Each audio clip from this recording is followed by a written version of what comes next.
Now, we began tonight's show talking about the acceptance or lack thereof when it comes to gay and lesbians in certain walks of American life in public positions. We spoke a little bit about former New Jersey Governor Jim McGreevey. McGreevey, also, as you know, came out as gay and also had a corruption scandal leading to his resignation. He had to put his lover, or he chose to, on the state payroll, and when word of that threatened to leak out, McGreevey came out of the closet and he walked out of his job in Trenton. But McGreevey's story and that of other political folks here got us to thinking about who could be popping back in the news thinking about a political comeback. Could McGreevey return to public life if he so desired? I think he might.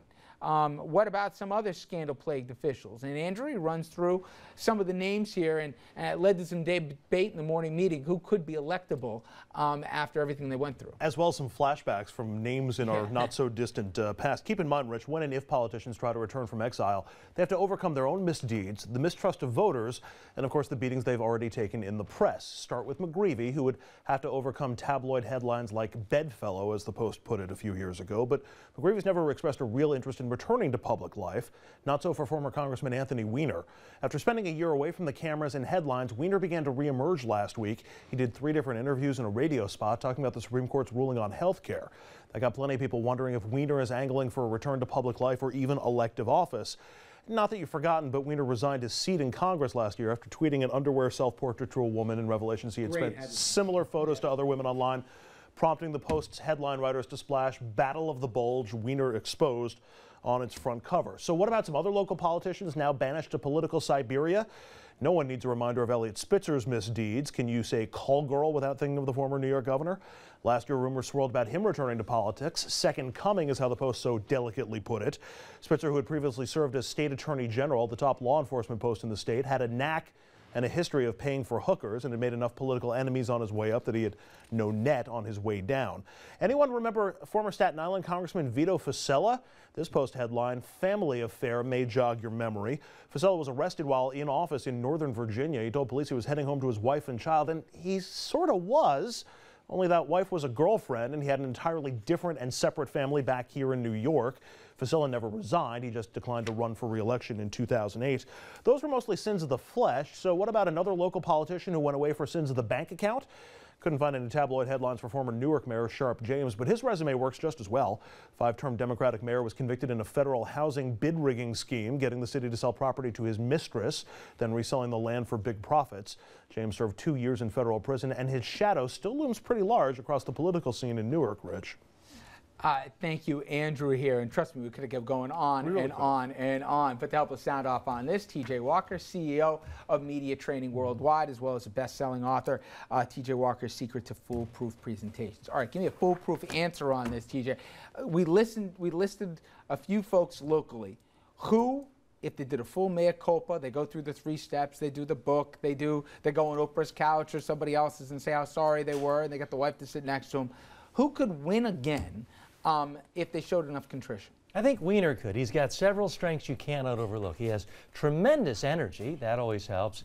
Incredible passion. Avoid the joke there. Go ahead. No. Yeah. He has a lot of passion.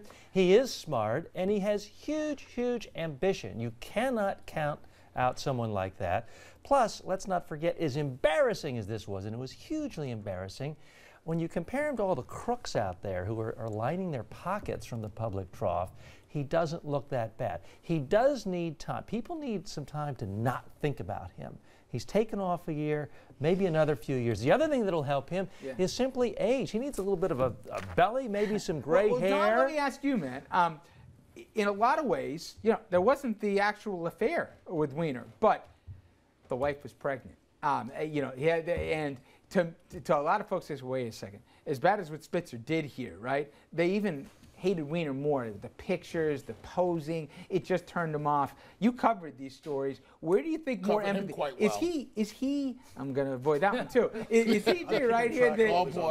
You need time to forgive, or is it the guy here at the center of the scandal that's more important? It's the guy. I've interviewed Anthony Weiner easily more than 40, 50 times, and frankly, and I like him. Weiner's problem is that he's very smart, but he knows he's the smartest guy in the room. Yeah. And that's what took him down in part. He made a lot of enemies along the way. Never met a camera he didn't love. So when this blew up, he had learned from his protege, if you will, Charles Schumer, Senator Schumer.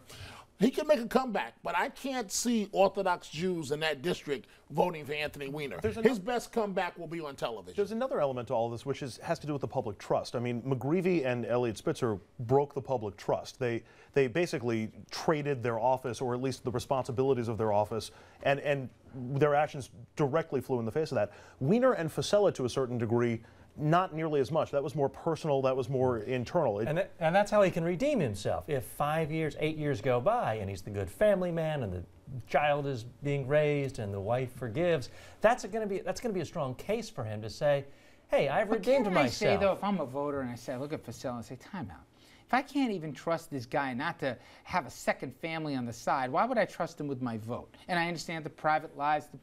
I'm just saying you get in the head of the voter who says, if I got a choice here, I'm not choosing this guy. I wouldn't want to even sit down and have dinner with him. I think his options are a lot lower because he doesn't have a great public image. He has receded from public life.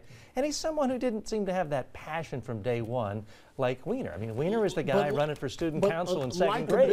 Likability is always a major issue. Remember, leaders on Staten Island in New York have already asked Fasella to run again. And guess what? He would win because voters understand that people have personal problems. That's his personal life. And they feel that he's been a good representative for the district. And what people don't want to hear is, if Sharp James ran again for mayor in Newark, he would win. He would give Booker a run for his money. Sharp James, Marion James gotten back in and Marion Barry got caught with a hooker and cracked, and he got reelected. So you can't really top that one. David Vitter got caught with a hooker and never had to leave his job in the Senate. Fair enough.